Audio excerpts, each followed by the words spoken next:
is Radiothon, and Jeff Kelly and Thomas John now taking over here this morning. And again, we had such a fun and productive morning. They let us come back here. DJ, unfortunately, against all odds. He's talking in the background because he is also our videographer here. That you can catch all the photos and videos online at mix989.com. And we are videoing right now because we have actually four lovely ladies. We have Grandma, yes. We have four lovely ladies. We have Debbie May, along with little Matilda and Natasha. These ladies are twins? Yes, they are. They're identical twins. They shared the same placenta. How old? They are 19 months old. Now, you're all smiling now, but tell us the story from the get-go. Well, they started out and sharing the same placenta. That luckily was a membrane between them, so that was a higher chance. It was only a 50% chance if they didn't have the membrane of them surviving. So we were lucky to find out about the membrane, and then they were 30% size difference, which was another big... Really? Yes, that's another big worry that they had. So, of course, I was high risk from the get-go, and they... I'm sitting here. It's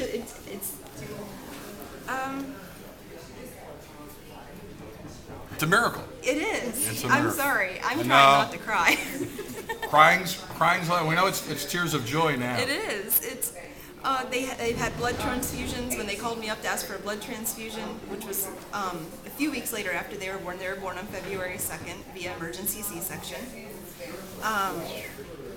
The emergency C-section, what it was I was sent in for observation because the umbilical cord of Matilda wasn't delivering us consistent blood supply. We got up there, and on the way up, my husband and I decided we should probably pick names. We had a list, but we hadn't had it narrowed down yet. So we finally did pick the names, Matilda Artemis and Natasha Sophia. What's behind those names? We did most of our kids with the mythological names. Okay.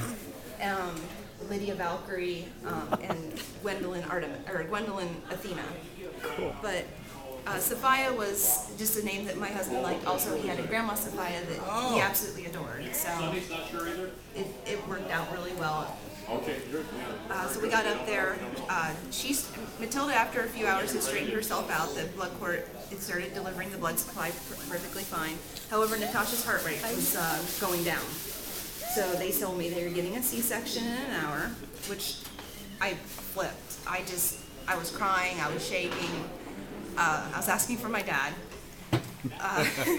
We all do. We have mom or dad. Yeah. So my husband's sitting there. He's like, "What am I supposed to do? I'm not your dad. I can't help you." But yeah, they sent me in. They took, they opened me up, took them out, and I was seeing was these little tiny faces just sticking out of the blankets, and they just whisked them away. And Natasha ended up on oxygen. Her lungs weren't as developed as they should have been, steroids and all this stuff. I had the terms and stuff memorized. Yeah. And then, once you're out of there for a while, you don't have the terms memorized anymore. Yeah, you become really astute with medical terms when you're under the gun here. Oh, yes, you do. And once you're out from it, unless you've written it down, which I was foolish and I didn't. And there were books there, and they said, you can write down. Too much else on your mind. There was a lot on my mind. I had a little... one that was about ready to turn one, actually. They were born 1 week before my 2.5-year-old turned one. Really? Yes. In the exact 7 days, so they share birthday parties. So you're busy enough with how old is your oldest? She's 2.5 now. Wow, so you've got 4 youngins that are running around, and then to have the added burden of these two little girls. Well, I had, Lydia, and then Matilda, Natasha, and I have Gwendolyn. Gwendolyn will be 4 months this month. Oh, wow. So, yeah. My goodness. And how are you? Because, I know we're worried about the twins here, but how are you? Because you went through an ordeal yourself medically, right?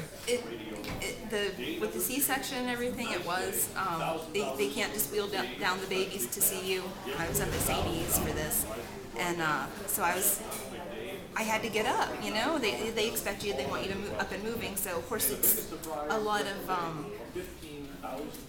you want to, you have to get up. You have to see your babies. There is there's no ifs, ands, or buts. So I get up and I'm pushing the wheelchair down until I can't push it anymore. I have to sit in it and kind of go the rest of the way. But it was hard between recovery and going back and forth living in Salem. The trips, you had to take the bumps in the car. And, yes. If you could say in maybe one or two words what Akron Children's Hospital, Mahoning Valley means to you, your family, your little girl, what could you say? Everything. I mean, it's a miracle that I could get pregnant in the first place. I had to be on fertility with Lydia. I wasn't on fertility with them, so after having Lydia, I apparently was fixed. Now I am fixed. I And that's why it's called Miracles and Promises here. Debbie, if you could read the phone number for me, we want to get miracle makers here, right at the top there. Please call 1-888-746-9890 to make a pledge. Yes. We would very much appreciate it, and so would so many of the parents that have been through what I've been through, or I mean, I hate to say worse, but there's situations out there that are more pressing and urgent. The Akron Children's does such a wonderful job of working with you, with your children. You don't find the hospitals all the time out there that are going to be able to work with your children and have the facilities to accommodate that. I would be really appreciated. Can I hear some phone ringing? I don't hear phone ringing. Come on. Work them. That's it. You want to stay here for a couple hours and we can get the whip out on these folks and all of that stuff?